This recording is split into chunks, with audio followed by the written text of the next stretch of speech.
Reflective journal എങ്ങനെയാണ് എഴുതാമെന്ന് നമുക്ക് നോക്കാം.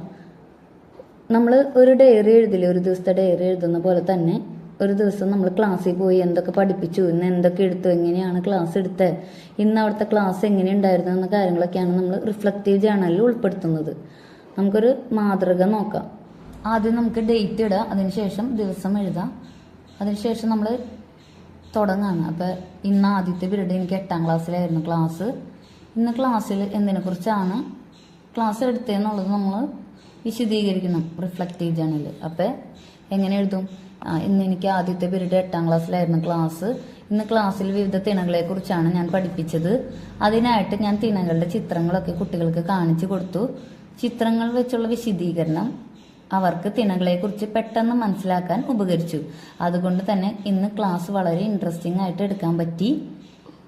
മാത്രമല്ല തിണകളെക്കുറിച്ചും അവരുടെ തൊഴിൽ, അവിടുത്തെ ഭൂപ്രകൃതി ഇവയെക്കുറിച്ചും വിശദീകരിക്കുന്ന ചാർട്ട് ഞാൻ ക്ലാസ്സിൽ അവതരിപ്പിച്ചു.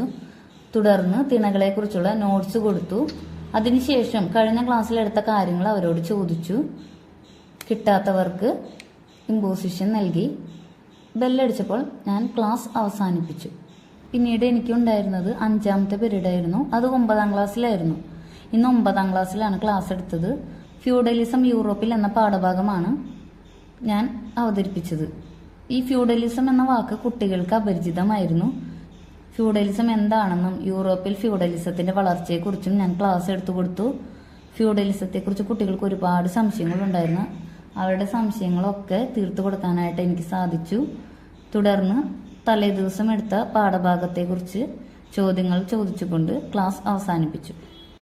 പിന്നെ നമ്മൾ ഏതൊക്കെ ക്ലാസ്സിൽ എടുത്തു എന്ന് പറഞ്ഞതിന് ശേഷം നമ്മൾക്ക് ഇന്നത്തെ ക്ലാസ്സുകൾ എങ്ങനെ അവസാനിപ്പിച്ചു എന്നുള്ള ഒരു പാരഗ്രാഫ് കൂടി നമുക്ക് ഇതിൻ്റെ താഴെ ചേർക്കേണ്ടതുണ്ട്. അപ്പോൾ നമ്മൾ അതിനെക്കുറിച്ച് വിശദീകരിച്ച് എഴുതാം.